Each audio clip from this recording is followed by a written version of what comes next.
Hey guys, and welcome to yet another YouTube video. My name is Damien Cooper, and today we are talking about the newly announced EOS R5. I don't know about you guys, but I am really excited. Are you excited? We've got some fresh new young talent doing some things that I know you haven't heard before. 1, 2, 3, listen. Yes, this was a little much, but it was actually pretty honest because I'm really excited about this camera. And I was just on Canon's website where they announced the new EOS R5 and all its new specs. And now it's official. The dream has come true and I'm completely mind blown, to be honest. And I made a video about that a while ago and I was really skeptical back then if they won't introduce some kind of crop or some kind of restrictions like they usually do with their cameras. But looking at the full spec sheet right now on the Canon's website, there aren't any. And this still sounds too good to be true. I got my iPad right here with all the official specs from the Canon website because it's a lot to take in and I'll be reading off my iPad for a little bit to make my life a little bit easier and not mess it up because all of this actually sounds like a fairy tale and there's nothing else I can say about this. So let's start with the most obvious shocker, and that is that this camera is actually capable of shooting 8K RAW internally in 10-bit 422 with dual pixel autofocus and no crop. And that is completely insane. Because as of this date, I don't think there's any other camera that is a DSLR or a mirrorless camera. Basically, hardly any other camera that isn't a RED camera isn't really capable of shooting 8K internally, so this is completely bonkers. But obviously not a lot of people are going to shoot 8K, and like I already said in the first video I did about the R5, which you really don't have to listen to because I really messed up the audio on this one, so just don't watch it. But anyway, let's talk about the 4K in this camera because this is where the camera also shines, and this was what I was most curious about. And apparently everything they've said has come true. It's a 4K full sensor readout with 10-bit 422 internally up to 120 frames. And that is completely mind-blowing and honestly I still can't believe it.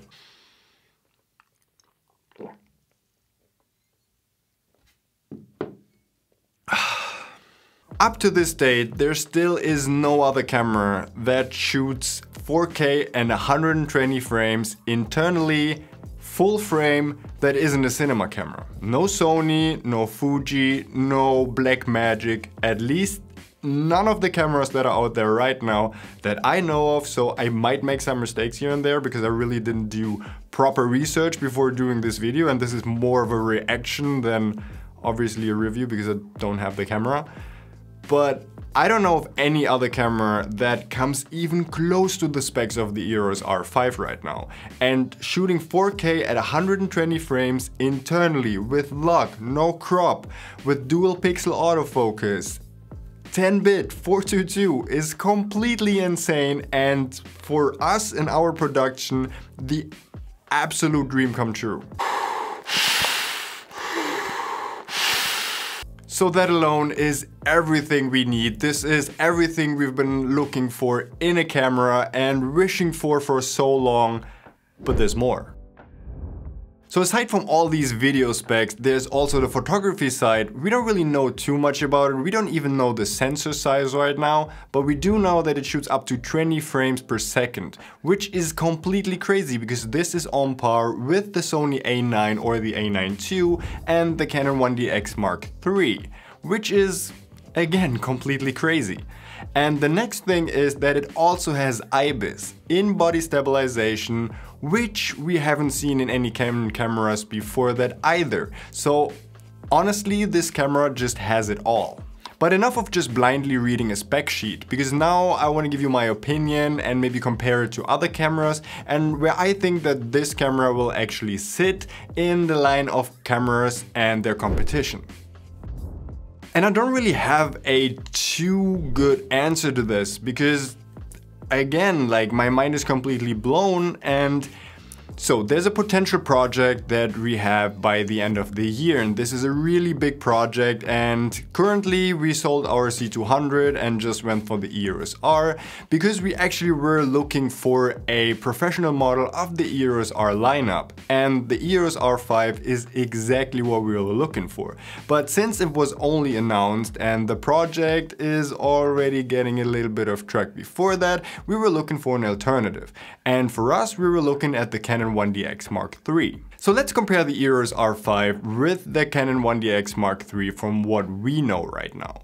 And I'm really surprised because just looking at the spec sheet, I would hands down take the EOS R5 any day.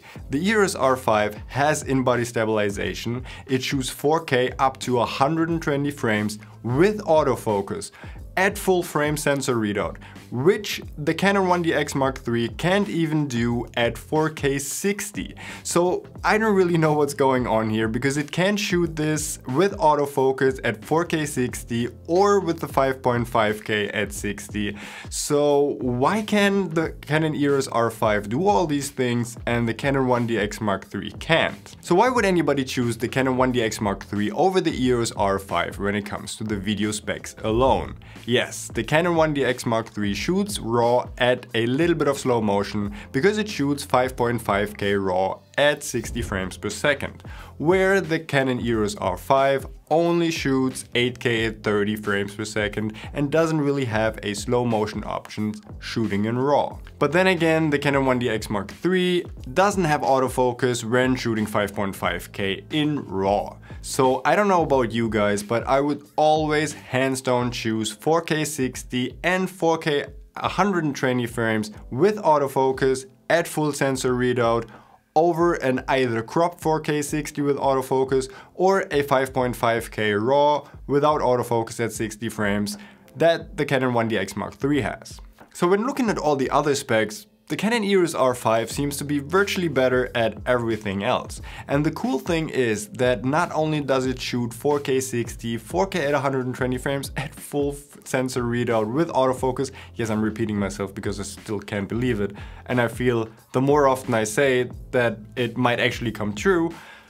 But what I was talking about is that a cool feature is that when you don't want to shoot 8K at 30 frames RAW with the EOS R5, you don't even need to have CF Express cards because it's a dual card slot, but one of them is CF Express and the other one is SD. So if you only want to shoot 4K at 60 and 120 frames, you don't even need to buy these really expensive CF Express cards that the C500 Mark II or even the 1DX Mark III have. Yes, of course, the EOS R5 is no cinema camera. But then again, a cinema camera is probably going to be 2 to 3 times the price of the EOS R5, and even then, sometimes you can't compete with the specs. And of course, the Canon EOS R5 will also not be as weatherproof as the Canon 1DX Mark III is, and it probably won't match the battery life either. But then again, why would it? Because that is really a specific field that you need a camera in, and for most people that really isn't an issue. But let's just not talk about Canon alone and look to the competition when it comes to Sony, Fuji and other cameras. And again, as of right now, I don't feel there's any competition. And if you want to match these specs even closely, you need to step up your game to either a RED camera or some other really crazy expensive and big cinema camera rigs, which obviously is a completely different beast. But now let's talk about the things we don't know about the camera. And for starters, that is the sensor size. Yes, we know it's a new kind of sensor, but nowhere is there any mention of the sensor size. But since we do know that it shoots 8K at full sensor readout, we can actually calculate that the camera has to have at least 45 megapixels to keep up with the video specs. And that gives me one thing to worry about, and that is the camera's low light capabilities. Because usually the more megapixels you have, the worse the low light capabilities get. And 45 megapixels is quite a lot. And the next thing we don't know anything about is codecs and bit rates.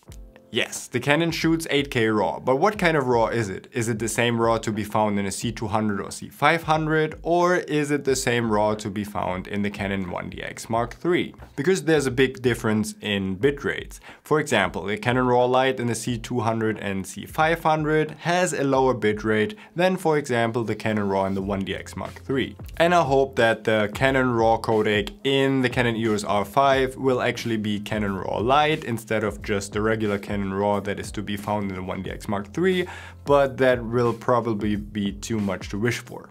As for the 4K codecs in the Canon EOS R5, I think we can safely assume that they will be pretty similar to the ones to be found in the Canon 1DX Mark III, which would also match the fact that you can record it to SD cards instead of a CF Express card, and I would actually welcome that, and I'm totally fine with the codecs on the 1DX Mark III, and I'm looking forward to have them match in the Canon EOS R5. And the last thing we don't know anything about on this camera is the price tag. And before I thought they're kind of bringing out an equivalent to the Canon 5D Mark IV, which kind of released about $3,500 to $4,000 when it was first released. But now looking at these specs, looking at a $3,500 camera, that virtually blows the 1DX Mark III out of the water when it comes to the video specs, and can even match really closely when it comes to photography specs. From what we've seen so far, I really can't imagine they will cripple their 1DX Mark III sales by that much when they bring out a mirrorless version that is almost half the price. So right now, looking at these specs, I would assume that it will sit around more like $5,500 to $6,000, but this is a fact that I'm really curious about. And I even went to the store today before they announced the new EOS R5 and put in my pre-order, so whenever it's going to be available, that we will hopefully be one of the first people to actually get this Canon EOS R5 in our country. But again, another thing to wish for. So I hope you actually share my enthusiasm when it comes to this camera, even though we don't know everything about it, but what we do know about this camera is completely mind-blowing. And if you want to see more about the EOS R5 once we actually have the camera in our hands, I would love for you to subscribe to our YouTube channel, and I hope to see you on the next one.